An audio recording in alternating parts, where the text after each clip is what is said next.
Stage पे India गठबंधन के वरिष्ठ नेता खड़गे जी, सोनिया जी, शरद पवार जी, भगवंत मान जी, चंपा सोरेन जी, अखिलेश यादव जी, तेजस्वी यादव जी, सीताराम येचुरी जी, फारूक अब्दुल्ला जी, डी राजा जी, भट्टाचार्य जी, महबूबा मुफ्ती जी, डेरेक ओब्रायन जी, कल्पना सोरेन जी, त्रिची सिल्वा जी, सुनीता केजरीवाल जी, देवराजा जी, तिरुतोल जी, खोरम अनिस ओवर जी, और स्टेज से मैं केजरीवाल जी और सोरेन जी का भी नाम लेना चाहता हूं, क्योंकि वो आज यहां है नहीं, मगर दिल में हम सब एक साथ खड़े हैं। भाइयों और बहनों, इंडिया गठबंधन के कार्यकर्ताओं, आप सबका यहां बहुत बहुत स्वागत, नमस्कार।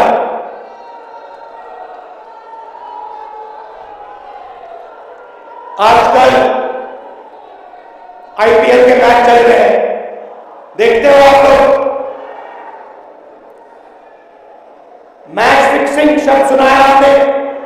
सुना है? जब बेईमानी से एम्पायर पर दबाव डालकर प्लेयर को खरीद कर कैप्टन को डराकर मैच जीता जाता है। क्रिकेट में उसको मैच फिक्सिंग कहा जाता है। हमारे सामने लोकसभा का चुनाव है, अंपायर किसने चुने? नरेंद्र मोदी ने। हमारी टीम में से मैच शुरू होने से पहले 2 खिलाड़ियों को अरेस्ट कर दिया। तो भाइयों और बहनों, ये जो चुनाव हो रहा है, नरेंद्र मोदी जी इस चुनाव में मैच फिक्सिंग करने की कोशिश कर रहे हैं। ये जो उनका 400 सीट का नारा है, ये बिना ईवीएम के, बिना मैच फिक्सिंग के, बिना सोशल मीडिया और प्रेस पर दबाव डालकर खरीद कर ये 180 पार नहीं होने जा रहा है। सब जाकर आप देखिए, कांग्रेस पार्टी विपक्ष की सबसे बड़ी पार्टी है। हमारे सारे के सारे बैंक अकाउंट बंद कर दिए गए। चुनाव के बीच में देश की सबसे बड़ी ऑपोजिशन की पार्टी के सारे अकाउंट बंद कर दिए। हमें कैंपेन चलाना है, हमें लोगों को प्रदेश में भेजना है, पोस्टर लगाने हैं, सारा का सारा जो हमारे रिसोर्सेज हैं, बैंक अकाउंट बंद कर दिए गए। तो ये कैसा चुनाव हो रहा है?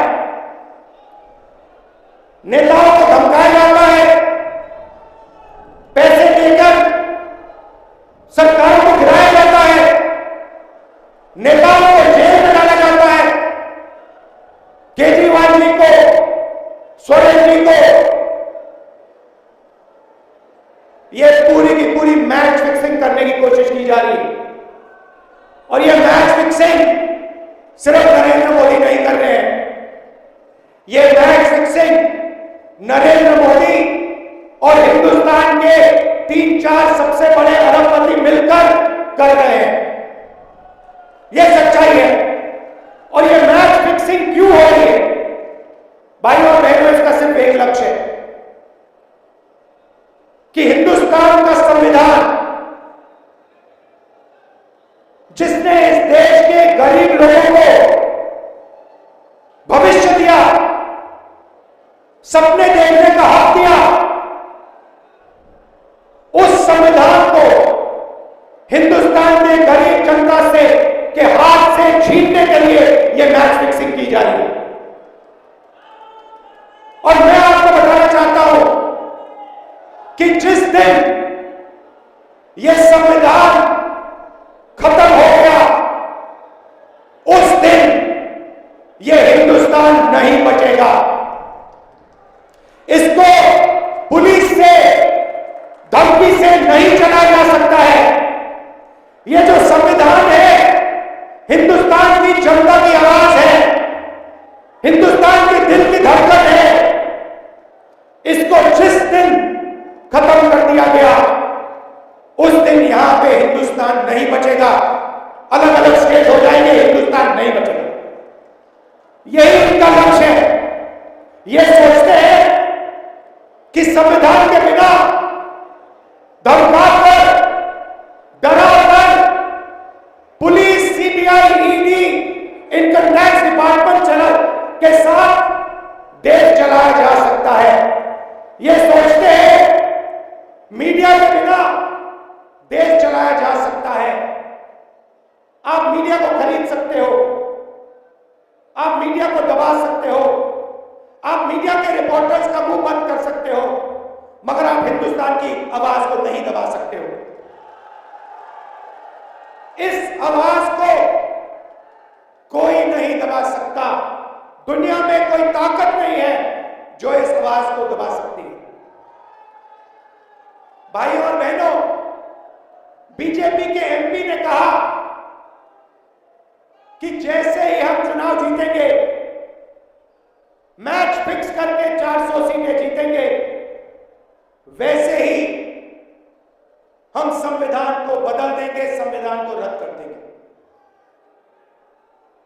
यह ऐसे ही नहीं बोला गया। यह टेस्ट करने के लिए, आइडिया टेस्ट करने के लिए बीजेपी के एमपी ने बोला है। यह लड़ाई संविधान को बचाने की लड़ाई है। जैसे अखिलेश जी ने कहा, संविधान चला जाएगा, गरीबों के हक चले जाएंगे, आरक्षण चला जाएगा, और जो आपका धन है, गरीबों का धन है, किसानों का धन है, मजदूरों का धन है, वो 5-6 लोगों के हाथ में चला जाएगा। नोटबंदी की, जीएसटी लागू किया। मुझे बताइए, जीएसटी से, नोटबंदी से किस गरीब व्यक्ति को फायदा हुआ? किस छोटे दुकानदार को फायदा हुआ? किस किसान को फायदा हुआ? किस बेरोजगार युवा को फायदा हुआ? किसी को नहीं। 40 साल से सबसे ज्यादा बेरोजगारी हिंदुस्तान में आज है। 1% लोगों के पास हिंदुस्तान का पूरा धन, 22 लोग हैं, जितना धन उतने उनके हाथ में है, उतना ही धन 70 करोड़ लोगों के हाथ में है। ये संविधान को क्यों मिटाना चाहते हैं? क्योंकि आपका धन जो है आपसे छीनना चाहते हैं। मैंने जाति जनगणना की बात की, किसानों के एमएसपी की बात की, युवाओं को रोजगार देने की बात की। यही देश के सामने सबसे बड़े मुद्दे हैं। मगर एक बात याद रखिए, अगर आप लोगों ने पूरे दम से वोट नहीं दिया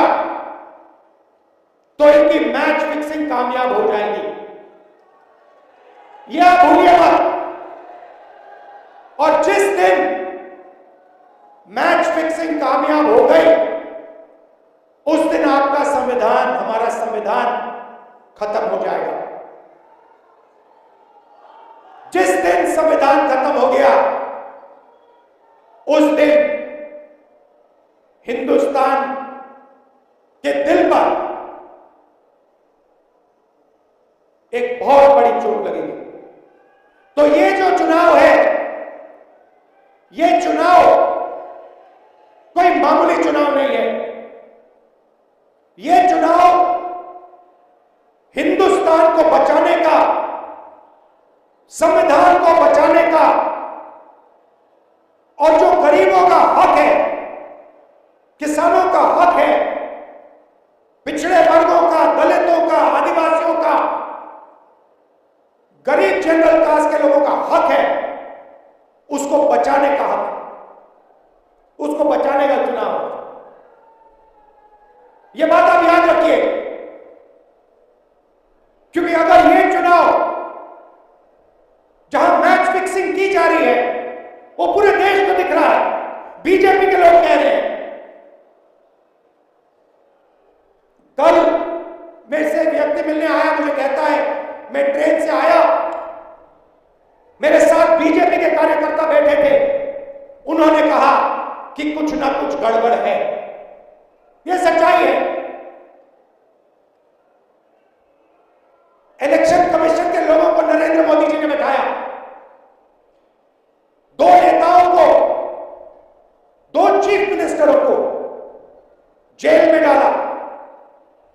चुनाव से कुछ ही महीने पहले अगर डालना था तो 6 महीने बाद डाल देते, 6 महीने पहले डाल देते। नहीं, चुनाव से 2-3 महीने पहले 2 चीफ मिनिस्टर को डालना था। आपने हमारे बैंक अकाउंट बंद किए, बैंक अकाउंट बंद करने थे, 6 महीने पहले करते, 1 साल पहले करते, 6 महीने बाद करते, कोई फर्क नहीं पड़ता। आप चाहते हो कि विपक्ष चुनाव ना लड़ पाए, और इसीलिए आपने कांग्रेस पार्टी के बैंक अकाउंट रद्द किए, आपने इलेक्शन कमीशन में अपने लोग बैठाए, आप जुडिशरी पे दबाव डाल रहे हो, क्योंकि आप चाहते हो कि मैच फिक्स हो, संविधान रद्द किया जाए और आप सत्ता में रहो। मगर भाइयों बहनों, मैं सच बोलता हूं, और मेरी बात आप अच्छी तरह सुन लो। अगर हिंदुस्तान में मैच फिक्सिंग का चुनाव बीजेपी जीते और उसके बाद संविधान